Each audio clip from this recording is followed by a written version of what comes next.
नहीं मारनी ना। चल चल दे जितने भी तेरे साथी है नहीं सब तक है आग ला दो नहीं सारे में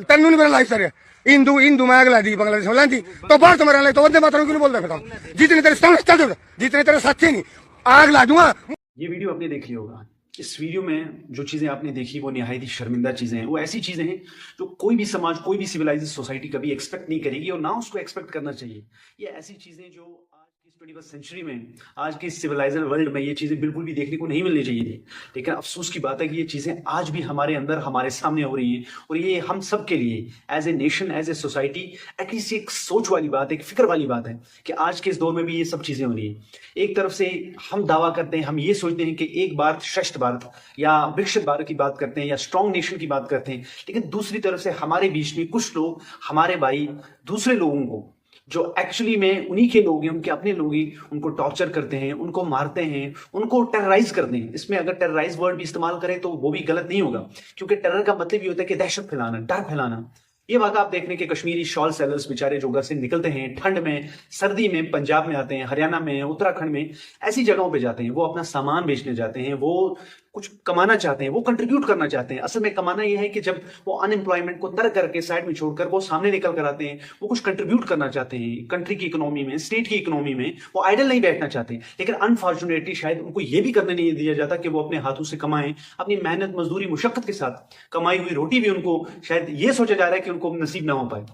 जो बहुत ही अनफॉर्चुनेट बात है। ऐसे वाक्य जो भी सामने निकल कर आए, 3-4 स्टेट्स में आपने देखा होगा, हिमाचल से निकल कर आए, हरियाणा से निकल कर आए, उत्तराखंड से निकल कर आए, बहुत ही शर्मिंदा है ये। ऐसा बिल्कुल भी नहीं होना चाहिए और इसका इम्पैक्ट जो होता है बहुत खतरनाक इम्पैक्ट होता है। सबसे पहली चीज ये है कि चाहे कश्मीर से हो, कन्याकुमारी से हो, महाराष्ट्र से हो, राजस्थान से हो, हर एक का कानून, संविधान हर एक को एक फंडामेंटल राइट देता है। ये उनके पास हक है, वो किसी भी दूसरी जगह पे जा सकते हैं, वो वहां पे ट्रेड कर सकते हैं, ये उनका फंडामेंटल राइट है। यानी ये चीज कोर्ट्स इन्फोर्स करते हैं, ये चीज कोई ऐसी नहीं लिखी गई है, बट इसको ये एनफोर्सेबल है। यानी उनका फंडामेंटल राइट है जो आप उनसे नहीं छीन सकते, कि वो किसी भी कंट्री के, मुल्क के किसी में हिस्से में जाकर तिजारत कर सकते हैं, किसी भी हिस्से में जाकर अगर वो लेजिट है, वो कानूनी तौर पर लीगल है, वो जाकर वो कर सकते हैं। तो ये वायोलेशन है उनके फंडामेंटल राइट्स की, ये वायोलेशन है जो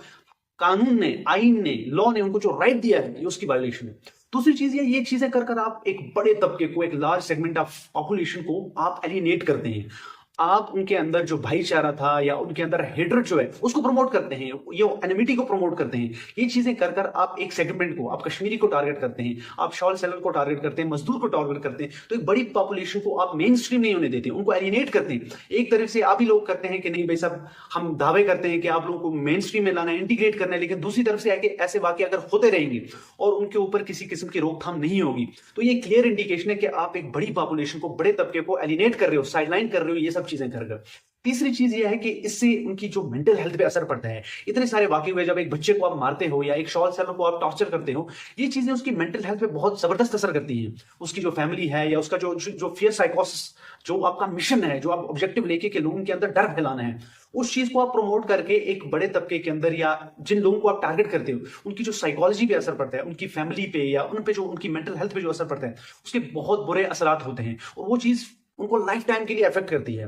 और चौथी चीज इसमें इंपॉर्टेंट चीज आती है कि ये चीजें करके आप कोई बड़ा काम नहीं कर रहे हैं। ये पता है सबको कि आप कुछ ऑब्जेक्टिव्स को लेकर सामने आए हैं कि हम ये हासिल करने, एक मैसेज देना चाहते हैं, कुछ लोगों को खुश करना चाहते हैं कि हम शायद ये करना चाहते हैं। लेकिन असल बात यह है कि ये करके आप मुल्क की जो इमेज है उसको आप खराब कर रहे हैं, उसको आप डिस्टॉर्ट कर रहे हैं। कानूनी तौर से, अगर तकनीकी तौर से ये देखें तो सबसे बड़ा एक्ट जो है नेशनल सिक्योरिटी एक्ट, वो इन लोगों पे अप्लाई होना चाहिए जो लोग टारगेट करते हैं, जो लोग निशाना बनाते हैं उन बेचारे निहत्थे इनोसेंट मजदूरों को, जो अपनी मजदूरी के लिए, जो घर को छोड़कर, अपने माँ बाप को छोड़कर, अपने बच्चों को, अपने अहल को छोड़कर दूसरी स्टेट में आते हैं, वो चंद पैसे कमाने के लिए आते हैं। उनको अगर आप टारगेट करते हो तो सबसे बड़ा नेशनल यूनिटी के लिए, सबसे बड़ा सॉवरेनिटी के लिए थ्रेट तो ये लोग हैं जो लोग टारगेट करते हैं। तो एटलीस्ट इसमें गवर्नमेंट को चाहिए कि स्ट्रिक्ट एक्शन हो। इसी बीच में एक स्टेटमेंट निकल कर आया एमएचए से, यानी मिनिस्ट्री ऑफ होम अफेयर से, जिसको हम सबको अप्रिशिएट करना चाहिए कि उन्होंने कहा कि ये चीज इनटॉलरेबल है, इसको टॉलरेट नहीं किया जाएगा अगर कश्मीरी सेलर्स के ऊपर अटैक होता है। तो ये बहुत अच्छी बात है, लेकिन इसमें चंद सवाल पैदा होते हैं जिनको गवर्नमेंट को, जिनको जो स्टेट एजेंसीज हैं, गवर्नमेंट की एजेंसीज, उनको एड्रेस करना बहुत जरूरी होता है कि ऐसे वाकये कौन एनकरेज करता है, आखिर इसके पीछे कौन लोग हैं, कौन हाथ हैं जो ऐसे वाकों को, कि आप निहत्थे लोगों को पकड़ो, उनको टॉर्चर करो, मारो और मैसेज भेजो, ये कौन एनकरेज करता है? ये पहला सवाल है।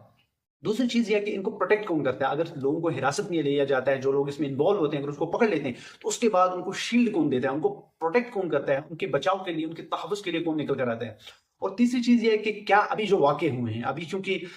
कश्मीर में या बाकी जगहों पे इससे एक बहुत बुरी मैसेज गई है, तो इसमें क्या सोचते हैं, क्या करते हैं, देखना ये होगा कि जो गवर्नमेंट की लॉ इन्फोर्समेंट एजेंसीज हैं, या गवर्नमेंट है, स्टेट गवर्नमेंट है, सेंट्रल गवर्नमेंट है, या जो रिस्पेक्टिव गवर्नमेंट्स में जहां पे ये वाकये हुए हैं, क्या उस गवर्नमेंट का कोई एक्शन होगा या नहीं होगा। और सबसे इंपॉर्टेंट चीज जो है, it's for the people of India, it's for the people of country, कि उनको सामने निकल कर आना है, उनको ये बताना है कि भाई साहब चाहे जितनी भी फोर्सेस क्यों ना हो, चाहे वो डिवीजन करने आए या डिवाइसिव फोर्सेस वो एजेंडा लेके आए, अगर लोग सामने निकल कर आते हैं, ये कहते हैं कि जनाब हम एक हैं, हम यूनिटी को, हम डाइवर्सिटी को प्रमोट करेंगे, लोग ये बोलेंगे कि नहीं आपका एजेंडा या आपके जितने भी इनिशिएटिव्स हैं, वो इनिशिएटिव जो इस बेसिस पे कि कंट्री को डिवाइड करना है, जो इस बेसिस पे हेट्रेड फैलाना है, टारगेटिंग करना है, अगर लोग उस चीज को नाकाम बनाने के लिए सामने निकल कर आते हैं, लोग आते हैं कि नहीं ये भाई अगर कहीं से भी आया, अगर ये इस चीज के लिए आया कि भाई साहब हम में आपस में वो ब्रदरहुड का जो इंटेंट है उसको प्रमोट करना है, तो याद रखिए कि चाहे कोई भी चीज हो इस दुनिया में,